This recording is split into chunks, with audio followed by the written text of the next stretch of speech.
আপনি ইংলিশে যত দুর্বলই হন না কেন, আপনি হয়তো সেন্টেন্স মেক করতে পারেন না, আপনি হয়তো লিসেনিং এ গিয়ে হারাই যান আসলে কোন জায়গায় আছেন আপনি, কিছুই বুঝে উঠতে পারতেছেন না। আপনি রিডিং এ পড়তে গেলে হয়তো কিছুই বুঝেন না যে কি লিখছে, একটা লাইন লিখতে পারতেছেন না, স্পিকিং এ জড়তা আছে, আপনি স্পিকিং কি বলবেন খুঁজে পাচ্ছেন না। এই যে আপনার জড়তাগুলো আছে, এই যে ল্যাকিংস গুলো আছে, এগুলা নিয়ে কিন্তু আইএলস এ ভালো স্কোর করা যায় না। তবে প্রথমে কি দরকার, এই যে জড়তাগুলো আছে, আপনার যে দুর্বলতাগুলো আছে, এই জিনিসগুলো কাটায় ওঠা দরকার।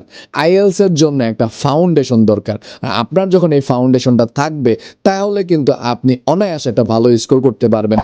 আপনি আইএলস পরীক্ষা একবারই দিবেন এবং এমনভাবে প্রিপারেশন নিয়ে দিতে হবে যাতে ওই একবারই আমার একটা ভালো স্কোর চলে আসে।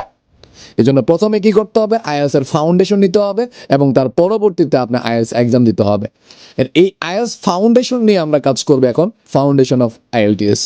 আপনি আমাদের এই ফাউন্ডেশন অফ আইএলটিএস এর কোর্সটাতে আপনার একদম 4টা মডিউলের উপর ভিত্তি করে আপনার পুরা যে স্কিলগুলো আছে, এই স্কিলগুলো নিয়ে আমাদের দক্ষ যে ইনস্ট্রাক্টরগুলো আছে তারা কাজ করবে। আমাদের সান্নিধ্য পেতে, এই কোর্স সম্পর্কে বিস্তারিত জানতে অবশ্যই আলামিন একাডেমিতে আসতে হবে। ডিসেম্বর 15 তারিখের মধ্যে ভর্তি হইতে পারলে কিন্তু থাকবে স্পেশাল অফার।